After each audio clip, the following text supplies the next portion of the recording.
welcome to everybody. My name's Janice Goldstraw-White. I'm one of Martin Gill's colleagues at Perpetuity, and I'll be chairing today's session. The session is kindly sponsored by Altia, and we're very grateful for their continuing support in our webinars. I'm reliably informed that today is the 129th Thought Leadership webinar. It's my first one chairing, and today's topic is fraud purely an opportunistic crime? So if you've seen one of these webinars before, then you're very welcome back. And as Martin would say, if you haven't seen one before, then where have you been? We've been here throughout the pandemic twice a week, examining topics of central interest to the prevention of crime. And the idea of thought leadership is that we critique today in order to gain a better type of prevention for tomorrow. Our intention is not to try and solve all the world's issues in one day or session, but more we're trying to encourage new thinking and ideas, to debate what's going on and to put forward perspectives for change. And a copy of this webinar will be available on our website from tomorrow, so it can be referred to in the future. I chose this particular topic for the webinar as it's of personal academic interest to me. In fact, my PhD was based on interviewing over 40 fraudsters in prison to see what had caused them to commit their individual crimes. Although I found there was multiple reasons why they had, predominantly the areas of greed and opportunity featured as motivating factors. However, this was nearly 20 years ago since I undertook this research, and many things have changed since, not least of all the introduction of the Proceeds of Crime Act in 2002, the exponential rise in the use of technology, the internet and social media, and both in our business and personal lives, and changes in the economy and how we go about our daily working lives. And certainly we've seen that in the last year or so. So maybe it's time to revisit this area and examine what's currently motivating fraudster. What are the methods are we actually seeing, so that we're able to tackle fraud head on by implementing the appropriate and effective fraud prevention measures. We don't know what's going on, we don't know what to do. And so today we're going to hear from three experts, all who have immense experience in this area, and we therefore look forward to hearing what they're going to tell us about the current fraud landscape. So without further ado, what I'm going to do in a second is invite our individual panellists to introduce themselves for half a minute. And once they've done that, I'll ask them to make their opening statements. That's 3 minutes, when they get to say whatever they want to say on this particular topic. And then after that, we'll ask you, the audience, to ask your questions, and we'll enter into a debate. So can I encourage you to use the question and answer button at the bottom of your screen? Get your questions in early, and we'll endeavour to include as many as we can in the ensuing discussion. So without further delay, let's go and meet our panel. Let's first go to Gareth. Gareth, please introduce yourself. Good afternoon, my name's Gareth Cottrell. I've been a counter fraud specialist since 1994, and the last 20 years of that I've spent in the NHS. I've got a Bachelor of Science honours degree in counter fraud and criminal justice studies, and a Master's in criminology and criminal psychology. Thank you very much, Gareth. And Liz, can I go to Liz now? Liz, please introduce yourself. Thank you. I'm Liz Sandwith, and I'm currently the Chief Professional Practices Advisor at the Chartered Institute of Internal Auditors. I have been an internal auditor for 32 years, working in public, private and financial services sectors, and fraud has crossed my path, as you might expect, during that time. Thank you very much, Liz. And now finally, let's go and meet Mayank. Mayank's in India and currently suffering from mild COVID. So Mayank, please introduce yourself. Thanks. Hello, everyone. My name is Captain Mayank Singh. Total experience is around 15 years, including 5 years in Army as a captain. I'm a certified protection professional, certified fraud examiner, and a professional certified investigator. Currently working for a Fortune 50 IT organization in India. Thank you. Thank you very much, panellists then. So without further ado, we'll invite the individual panellists to make their opening statements. As I said, it's 3 minutes when they get to say what they want to on this topic. And don't forget, if you'd like to ask any questions, please use the question and answer button at the bottom of your screen, and we'll see how many we can include in this session. Okay, so let's go to you, Gareth. Let's hear your 3 minutes opening statement. Thank you, Gareth. Thanks very much. Okay. There's a very strong rationale for regarding fraud as opportunistic. Many of us that have been practitioners for several years would have seen that internal fraud accounts for roughly half the frauds committed against many of the types of organisation. Furthermore, in the vast majority of internal frauds, employees do not enter employment with the intention of defrauding their new employer. More commonly, during the course of their employment, they happen across a weakness in the system and choose to dishonestly exploit it. In the NHS, we categorise the reports of fraud that we receive under several different headings, such as the various specific types of fraud we most commonly see, and then whether the alleged fraudster is a member of staff, a patient, or a supplier. We do not, however, record our view at any stage about whether the fraud was opportunistic or in nature or not. The closest we come to that is identifying whether any system weaknesses exist. This afternoon's webinar is a great opportunity to consider the opportunistic or not aspects of the frauds we are asked to investigate. My feeling is that in recent years, there's been more of a move towards targeted fraud. I think that in much the same way that law enforcement is deploying information technology to help with crime, criminals themselves are also resorting to information technology to commit their crimes. I would offer a couple of thoughts for debates. Firstly, putting aside for one moment the dishonesty angle, fraudsters in many ways display very human traits. I'm thinking particularly that they want to maximise their returns for the minimum of effort. If we add in the dishonesty aspect, they will also want to minimise their level of risk, specifically being held to account for their wrongdoing. They will continue doing what works until either they are caught or the rewards dwindle to a level that makes it no longer worth their while. An insightful debate might be around why the old 419 scam that was so prevalent 15 years or so ago is now comparatively rarely seen. Is that because public awareness is now so much better, or are spam filters better at stopping them hitting our inboxes, or another reason entirely? As we move increasingly to the online world, fraudsters in particular are able to commit their crimes across international boundaries. Given the jurisdictional issues involved, do fraudsters feel immune from being held to account when their victims are in far-off countries? I would like to offer three suggestions for debate. Firstly, are organisations and individuals better protected when they have a good level of anti-fraud knowledge? And in the case of organisations, that knowledge being across their staff. Secondly, we have some very effective IT mechanisms in place already, thinking particularly around spam filters and how the insurance industry deploys IT very effectively to highlight fraud flags. How can we reimagine information technology to help in the fight against fraud? And thirdly, should we accept that we will invariably be one step behind the fraudsters, but ensure we're agile enough for a near instant response when the latest MO is identified? Thank you. Okay, thank you, Gareth. There's a lot of information there that I'm sure we'll come back to. Very interesting. Thank you very much. May I now hand over to Liz? Liz, let's hear your opening statement, please. Thank you very much. Every year, billions of dollars are lost to fraud and corruption, resulting in inefficiencies, aborted projects, financial challenges, organisational failure, and in extreme cases, even humanitarian disaster. And often fraud occurs because of poorly designed controls, weak governance, undermining the organisation's processes. So perhaps not surprisingly, from an internal audit perspective, I would suggest that organisations should have robust internal control procedures to limit the risk of fraud, and internal auditors whose role it is to assess these controls. So where am I in terms of the question, is fraud an opportunistic crime? I think I sit partly on the yes side and partly on the no side. So I absolutely agree with Gareth. There are those employees that seek an opportunity, find that opportunity, usually a weakness in control, and commit fraud. But I think there are also some instances where fraud occurs unintentionally, perhaps, where organisations' controls are poor, governance is poor, the lack of visibility around the potential risk of fraud is poor, and therefore something happens. An organisation, an organisation's member of staff will actually post something incorrectly, it's not identified, and then they see an opportunity. So I think sometimes what happens is purely by accident almost, a fraud occurs, or an opportunity is seized by an individual and a fraud occurs. So for me, the is a need for organisations to have really strong internal controls.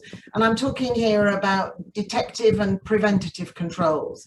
So that's raising awareness in terms of preventative, making sure you've got the right culture, that fraud risk is something that is considered and raise the profile of it, and detective controls that will spot when things go wrong.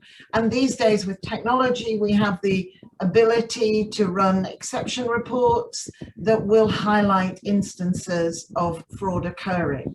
But I think it's also about the culture in the organisation. And I'd like to make reference to the fraud triangle, where there are three key factors: the opportunity, pressures, and the ability to rationalise. So poor controls, I need the money because perhaps I want something that I can see my peer group doing, expensive holidays, etc. And I can rationalise it because perhaps the organisation is downsizing, or I have been passed over for promotion, or I haven't had the salary increase.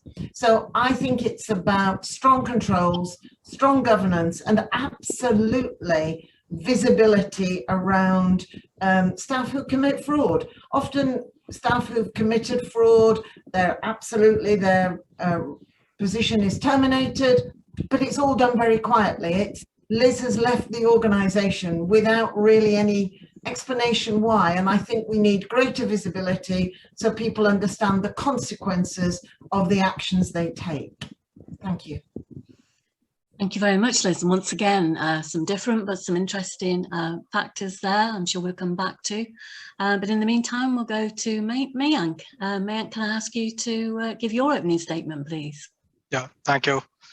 So first of all, I agree with what Gareth and Liz has covered. Like opportunities definitely play a very important role in causing all kind of crimes. But based on these past opportunities or indicators, the organized crime gangs which are involved in doing these kind of frauds are making extensive use of these sophisticated technology which are available, and organizing these crimes in more effective way which can yield better results for them.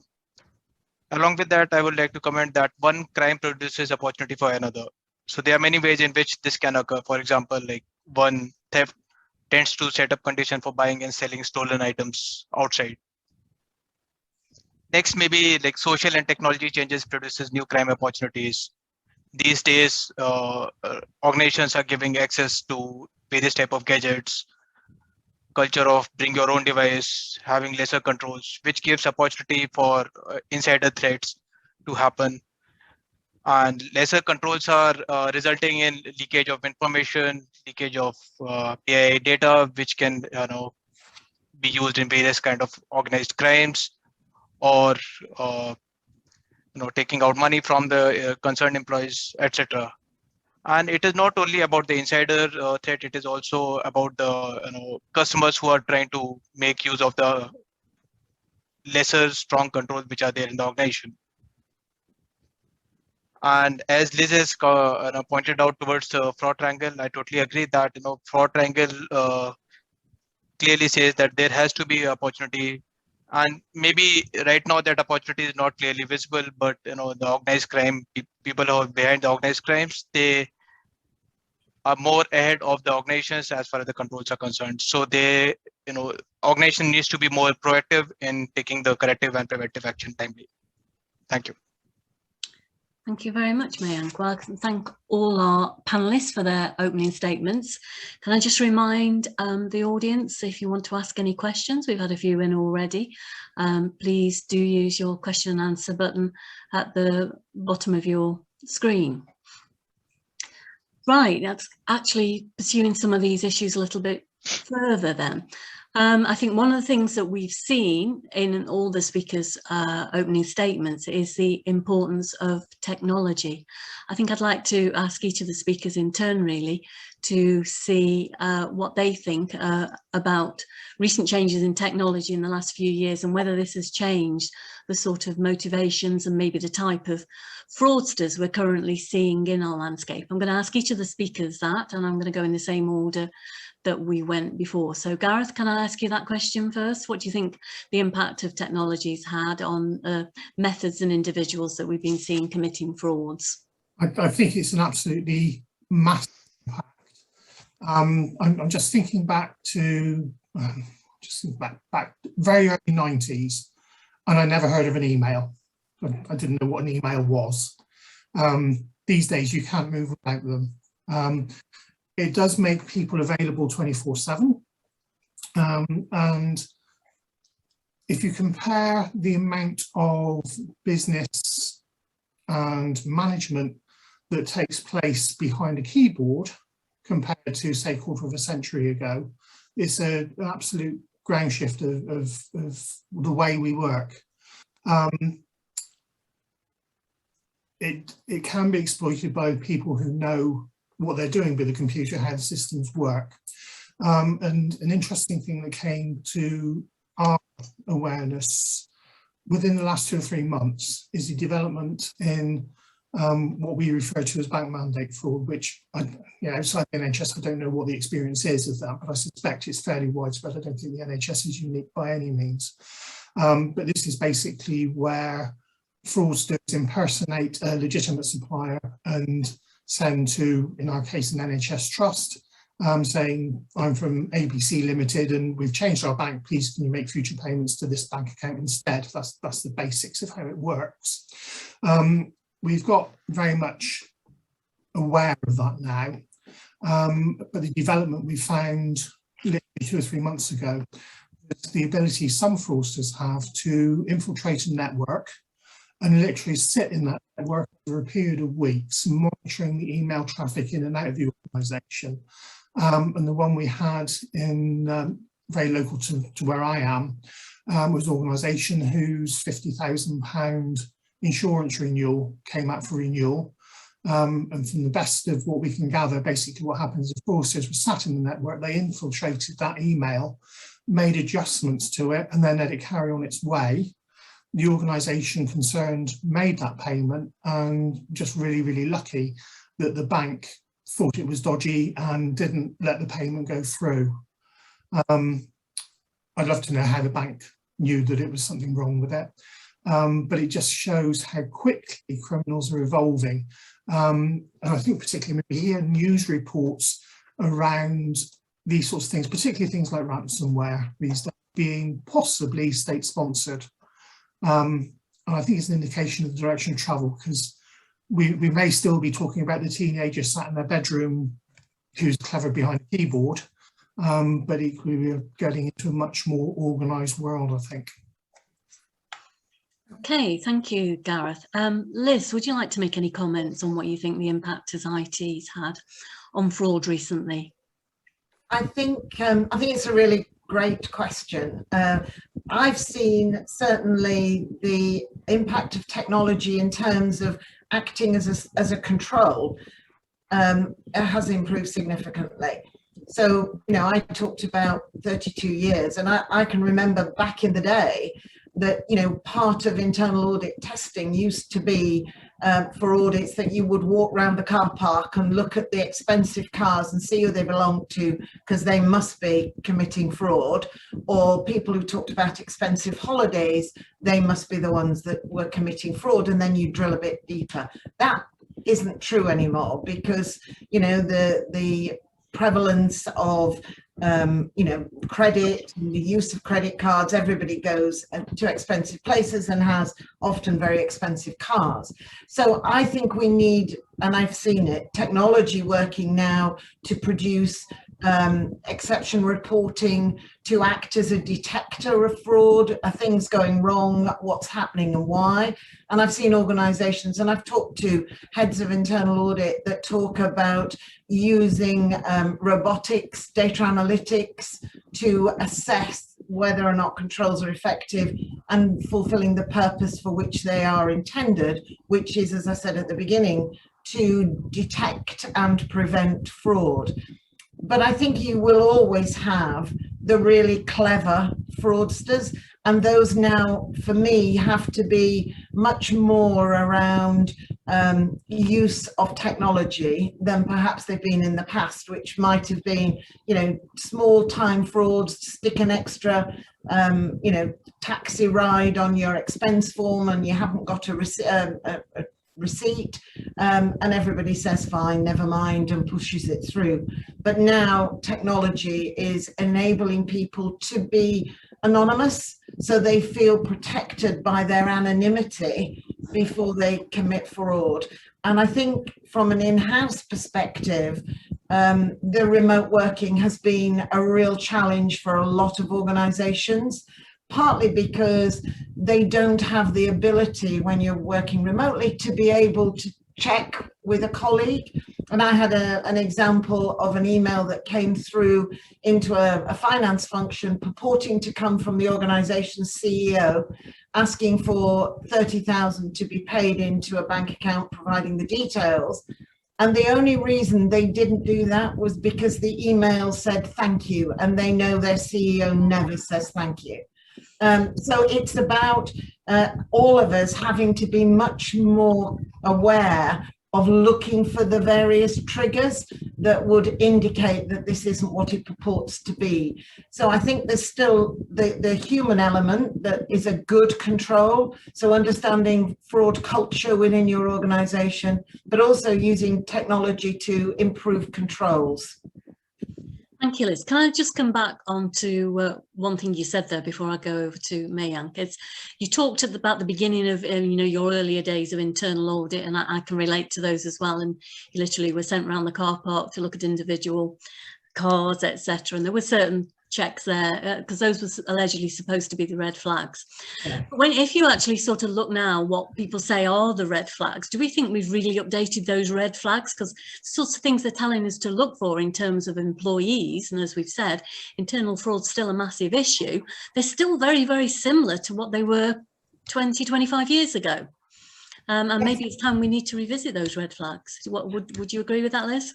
I think that's a difficult question to answer, because I think those, you know, we've had some frauds over the last couple of years in charities and in education where those red flags would have still worked. I wonder if perhaps we've forgotten some of those red flags. They're sort of poo-pooed.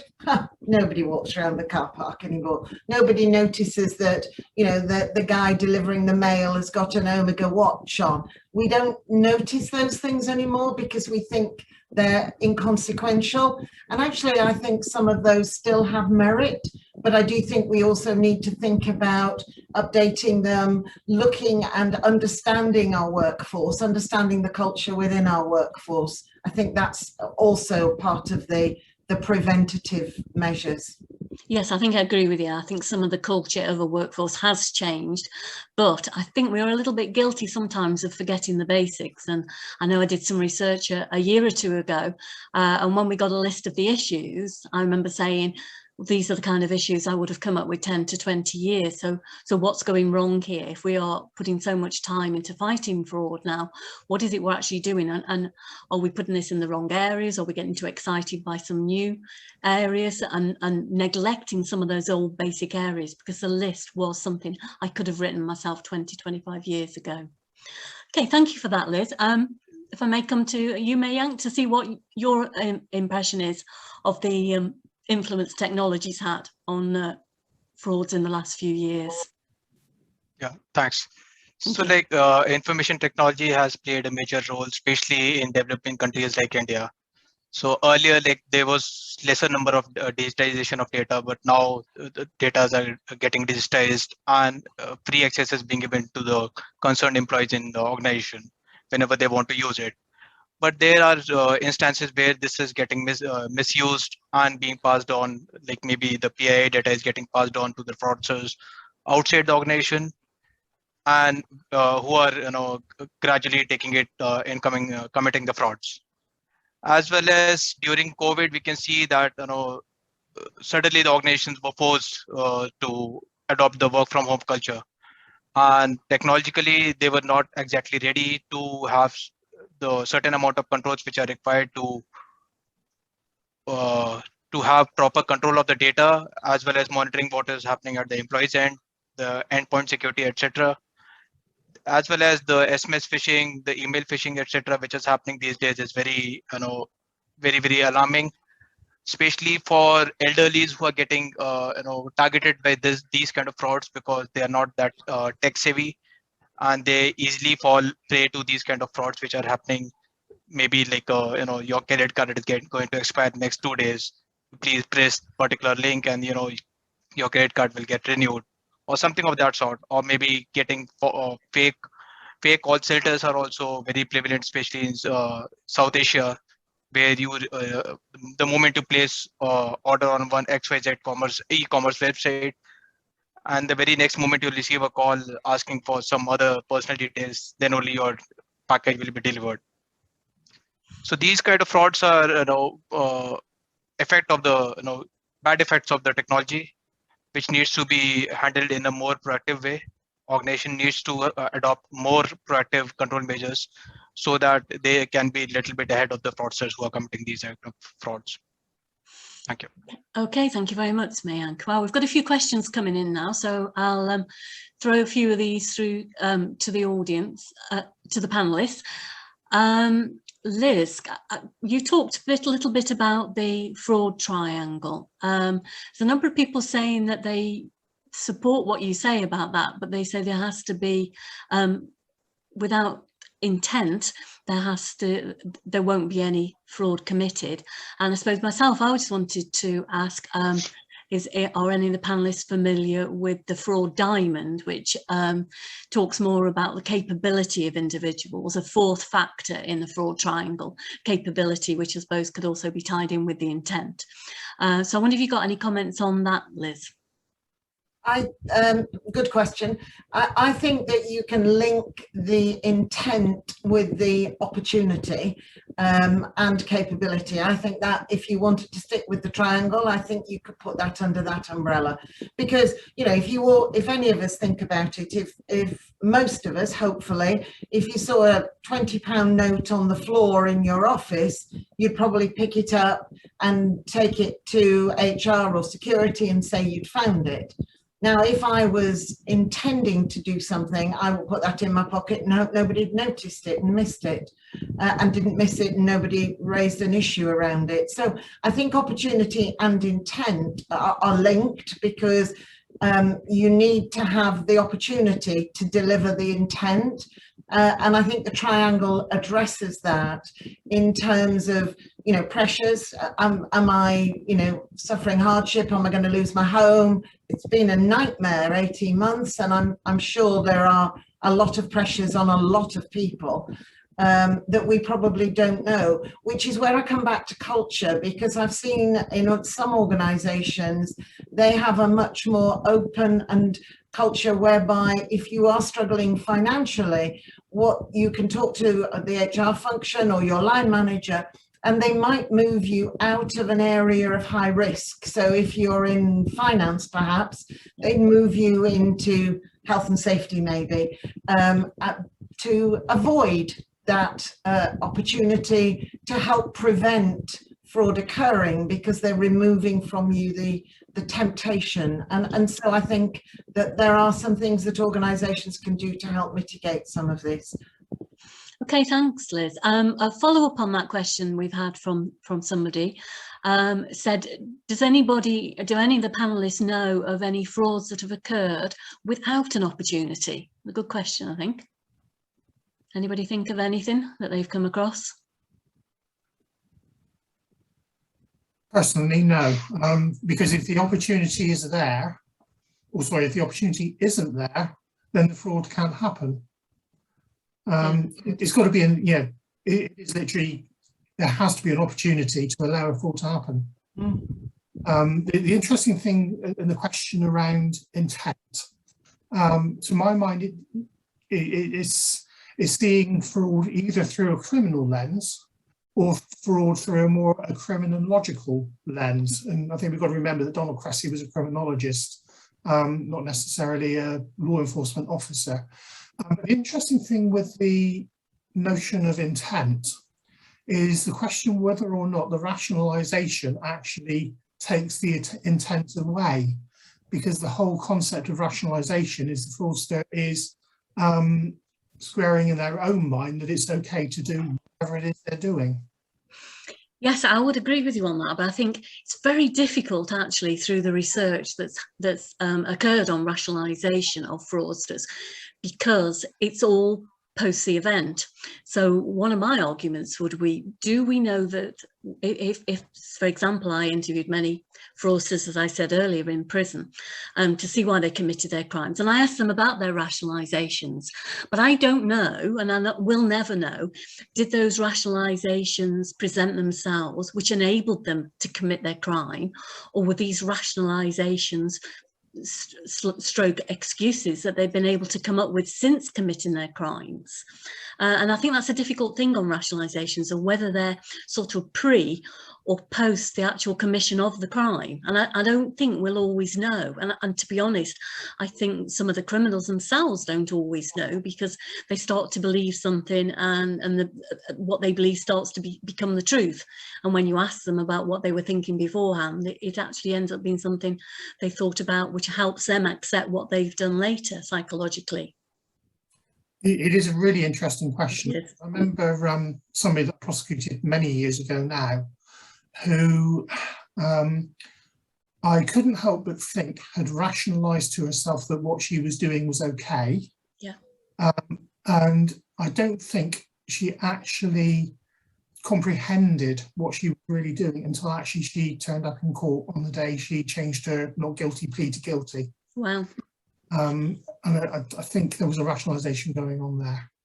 That's quite interesting. But going back to the question about opportunity, the nearest thing I can think about it, and it was a question I wanted to ask the panel anyway, so I'm going to say maybe I'll come to you first on this, is do you think that people commit the crimes totally because of greed and wanting the money? And what I'm thinking of now is that we're in a different sort of world than we were. We're in a very much target-driven world. And some people obviously fear for their jobs, and certainly in the last 12 months that's been an important factor. Do people end up committing fraud purely because they wanted that money, or because they were put in a position where, say, you know, they were on some kind of target basis, they ended up having to do something which fraud and the money ended up in some way being a byproduct for them actually performing well and being able to keep their jobs? Have you got any comments on that, Megha? Cool. Yeah, so I'll take on this in two parts. So like first is regarding the opportunity. So that opportunity has to be there in most of the cases. Maybe the person who is committing the that particular kind of fraud is totally a wealthy guy. It doesn't require maybe a person who doesn't have wealth to commit a crime. So money pulls money. So like that greed will, if somebody is greedy, whether he is or she is wealthy or not, that doesn't matter at all. If they are attracted towards a particular thing, they'll commit that fraud. And it is they are just trying to convince themselves by having whatever rationale they have, by saying that, okay, I needed this particular stuff or wanted to achieve this particular target. So rationalization will always be there regarding that. Second is regarding achieving the target. So wherever there are certain, maybe especially people who are involved in those who have sales target, or they need to complete certain projects, they may be, the fraud may be the byproduct of whatever is their main job description, the day-to-day job activities. Maybe they are doing that particular fraud unintentionally, and just to achieve certain part of particular target which is given to them, they may get colluded with somebody else, and that fraud happens unintentionally. Okay, thank you. I mean, one of the examples I always think about, and undoubtedly he was a fraudster and he did it for greed, but was it the real first motivating factor was in terms of Nick Leeson? I don't know whether Nick Leeson's ego in terms of showing what a good person and how he could cope with the back office and the front office, and how he could get this small little branch in Singapore to actually shine within the main group, wasn't his first motivating factor. The fact that obviously did that and how it was done, and that he got great bonuses and kickbacks from that, was in some way a byproduct. I'm sure he very much enjoyed that, but I don't always think that was his motivating factor to do that. And if either Gareth or Liz want to comment on that, can I go to Liz, please? Yes, I was going to say, had the dubious pleasure to sit on a platform with him, and apparently it's all internal audit's fault. Right. His view was because the internal controls were not in place that would have prevented him from doing that, i.e., you know, he wasn't supposed to operate out of a hotel bedroom, he was supposed to have proper officers, he wasn't supposed to be able to increase the level of funding that he had to invest. So if the internal controls were operating effectively, his view was he would never have been able to commit the fraud, and therefore would never have got bowel cancer and never have been in a prison. And then he walked off the platform. So I do think there's an element in what he says. I don't accept it was internal audit's fault, but I do think that that if you have a strong control environment and you have clear documented policies and procedures, then those things should prevent not every instance of fraud, but the majority of instances of fraud. And I think that's, you know, perhaps what was lacking in the Barings Bank example. I also, if I may, would like to just comment about the targets. I'm sure you're all familiar with the Wells Fargo bank in the US, where they had targets set by the board. And as those cascaded through the business, the message was translated to be, you know, open new accounts, you know, whatever. And so staff did that. And that was about achieving targets, not for the physical cash, but simply for achieving the targets so that they would keep the job and the bank would be successful and continue running. As it turned out, you know, over 5,500 of them lost their jobs because of that. Indeed. So sometimes money isn't the key driver. So I think that's worth also bearing in mind. And when you think about control, it's about making sure that the control works if it's just about money, or whether it's about behaving inappropriately, committing fraud for achievement of targets, because they're quite different, I think. Yes, they are. Probably towards one of the final questions now we've had through from Ewan Grant. And he said, what indicators of fraud risk have changed and what have not changed since the speakers started their careers? I probably don't have time to go through everybody. Perhaps Gareth, can I ask you a little bit about that? I would have said not an awful lot in terms of the red flags. I think we need to be more intelligent about identifying red flags, because they do change. And I think we can use basically machine learning to be more clever around it. So in my opening statement, I talked for a moment very briefly around the insurance industry and how they basically risk assess claims. Yeah. So they have identified various traits, and every claim that's made will go through a risk scoring process. And if it hits a certain score, it will be looked at in more depth, which I think is a really practical way of doing it. Across organisations, it might be more difficult to do, but one of the things that went through my mind when I was preparing the statement, for instance, because I work in an NHS trust and I'm based in the finance department, there may be ways in which invoices can be risk scored. So, for instance, one of the indicators might be payment terms. There's one that I'm looking at the moment where I'm amazed that the payment terms are 2 days and it's payment for services in advance. And I just wonder why. I mean, as it happens, I do know why with that one. It's not a good reason. Indeed. Right. Thank you, Gareth. Probably one of the final questions can I put to Mayank?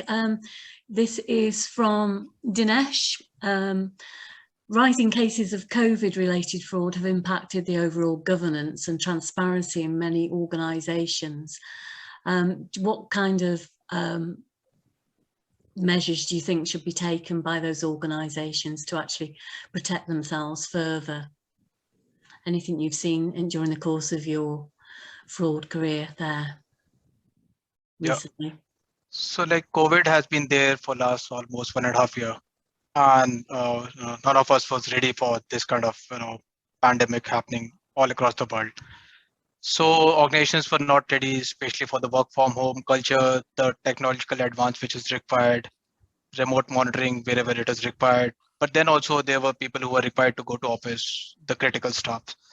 So the proper monitoring of these people who were working from home, or the third-party service providers which were engaged in a hasty way without proper due diligence, that is given opportunity to these third-party service providers as well as certain internal employees who are involved in these kind of frauds. So periodic review of the internal controls, keeping in mind this kind of pandemic may happen in future, and being a little bit more proactive could have avoided certain kind of frauds which are happening. Maybe like there were organizations who were providing vaccine and oxygen concentrator support, etc. But there have been no emergency situations where these were procured in a very hasty way, where not a proper negotiation as far as the prices were concerned were done. And later on, it was realized that maybe that particular concentrator or whatever medical equipment was required for COVID support was actually available for 1/4 of the cost. But till that time, it was too late. So these kind of practices, in case, can be a little bit more proactive because COVID is going to stay there. So more futuristic approach can help these organizations in providing certain frauds. Thank you, Mayank. And I think if, in terms of opportunistic crime, I think that's a good example. Certainly in the last year, we couldn't have seen anything more serious than that. Right, I'm going to go to each panelist now. If I can ask you for like 10 seconds, 30 seconds, summing up what you would like to say about this topic and the discussion we've had today. I'll go in the same order that we did before. So Gareth, can I come to you first for your sort of closing comments? Thanks. Yeah, the first lesson I think about all of this is for everybody to recognise that fraud is a real risk, and fraud will happen wherever there are goods, money or services available. I'll pick up a bit about the COVID comment because going into COVID, we were given the advice to expect fraud to happen and then be prepared to pick it up afterwards. COVID has been quite a unique experience, I think, certainly for the generations that are alive now. But we are undertaking work to rectify whatever's gone wrong. So there's a large national level exercise looking at various things that have been purchased and the processes that's gone through and how people have been recruited. So I can expect that we might find a few things over the next 2 or 3 months. I think we will, probably over the next 2 or 3 years when the sort of the tide goes out. Yeah, the one thing, sorry, just to finish off, the one thing that IT can do for us is go from the old approach of doing, say, a 5% sample check. IT now allows us to do 100% checks. Right, I think that's another move forward, I think, with the use of sort of technology in detecting and preventing crime. Liz, can I come to you for a very quick summing up? Yes, I would say that all organisations, whatever sector, wherever in the world, should have robust internal control procedures that should be there to limit the risk of fraud, and should have internal audit, and internal audit's role is to assess those controls and provide assurance to your board and audit committee as to the effectiveness of the controls the organisation's put in place to mitigate the risk of fraud. Okay, thank you very much. And quickly over to Mayank then, your final comments. Yeah, so like we discussed about COVID, so like COVID has given lots of opportunity to the fraudster, and organization needs to be more proactive in their approach. From the IT perspective, the proper due diligence of employees on a periodic basis is always recommended. Free hand needs to be given to the internal auditors, as well as periodic external audits needs to be done. And whenever there is a fraudster caught, and the result of that consequence management, there has to be published in a certain way that can pass on the message to the employees in the organization that in case you get involved in certain kind of frauds, what is the actual consequence of this? Because as Liz mentioned earlier, that there have been silent exits, but nobody comes to know that why that particular person left. So that declaring the result of that consequence, whatever has happened because of fraud, will definitely help in curbing these kind of frauds in the organization. Okay, thank you, Mayank. Well, just a few final comments from me. It's been a very interesting session, and I'm sure we could have done it 3 times over, really. I think we've seen how opportunistic crimes are still there, how we're getting new crimes coming through. We've seen about the importance of having good internal controls and governance, and certainly a good tone from the top, having a good culture and embedding that within organisations. We've also heard about how the importance of internal audit are in terms of assessing those controls, and how we can be embracing IT not just as a new opportunity for criminals, but also for ourselves to actually detect, to prevent and detect those crimes as well. So thank you very much to the panelists. Just before I wrap up, can I just say we're currently undertaking some research looking at barriers to the making of reporting of fraud mandatory. So if any of you have got any comments on that, please send them through to us. The OSPAs are now open for nominations. Kenya, that's actually closing tomorrow. The Benelux countries closing on the 20th of July. We've also got open Norway, Romania and the UK. Please get your nominations in for economic crime for the techers in the UK, and also for the global cyber OSPAs.